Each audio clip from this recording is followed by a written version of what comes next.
Hi, my name is Megha Gopal and welcome to my lab. So since the last blog post, a lot has happened. For one, my materials came in. So one of the materials that came in were the microorganisms themselves. So with those microorganisms, I'm going to start inoculating plates.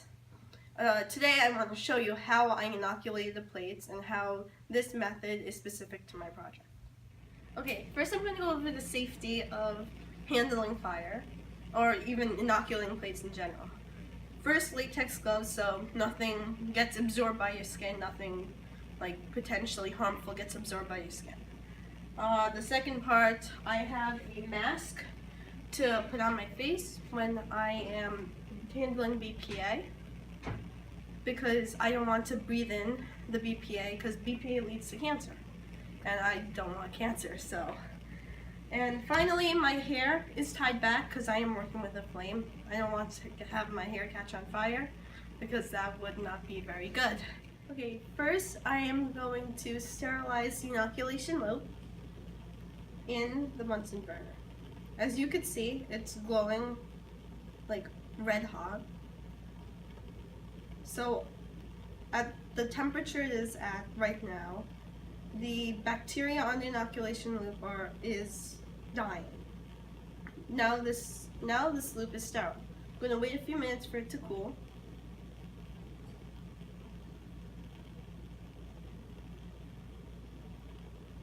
Right now that it's cooled, I'm going to touch the inoculation loop to the agar. The agar is kind of like a glue. When I put this inoculation loop covered with agar in the E. coli bottle, it's going to pick up E. coli.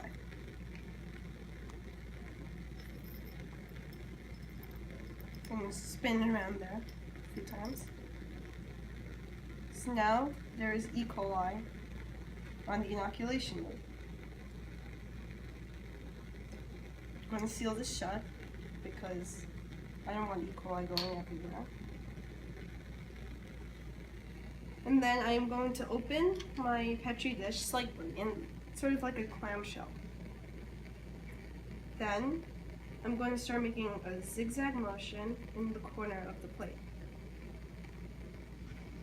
After I have done that, I will remember where I did the zigzag motion and re-sterilize the inoculation loop.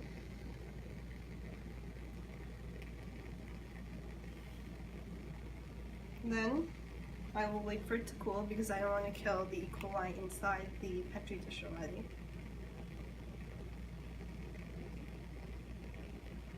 Now after it is cooled, I will take the inoculation loop, touch it to the agar again because agar is glue. And now I could see where I finished doing the past zigzag motion. I'm going to start from there, drag from there, and do more zigzags in a different area of the Petri dish. The reason I am doing this, and I will do it one more time, is to get the purest sample of the E. coli. So when I took the E. coli from the tube and then I took it out into the air is filled with bacteria. The bacteria from the air got contaminated with the E. coli. Doing this three-step method, I will rid the E. coli of the bacteria I got from the air and get the purest sample. So I sterilize this, touch the agar, clamshell method of course, and then drag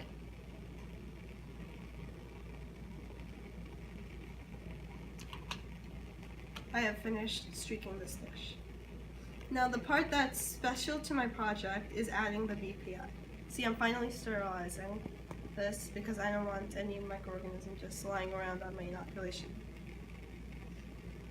After it cools, I will set it down. And of course, I will off the flame. Okay, now I'm going to put BPA into the dish. I measured 0.25 grams of BPA from here. And now I'm going to spread it in a thin, even layer on the dish. I'm going to open it in the clamshell method. And evenly sprinkle it across the surface. Now, BPA is very, very toxic, so I will immediately close this and put it in the sealed bag. And there you have it. That's how you streak plates and add BPA. So what does this have to do with my project? Well, I have a BPA test, and this BPA test turns green when it comes into, it's a liquid, and it turns green when it comes into contact with BPA. For pure BPA, it takes 78 minutes to change color. If it takes more, now I put BPA into the Petri dishes. If the tested BPA inside the Petri dishes takes longer than 78 minutes to turn color, that means the microorganisms are breaking down the BPA, and my hypothesis is valid. If it stays the same amount, that means the biodegraders or the microorganisms have no effect on the BPA. So that's all I have to say this week. Until then, this is Mega signing out.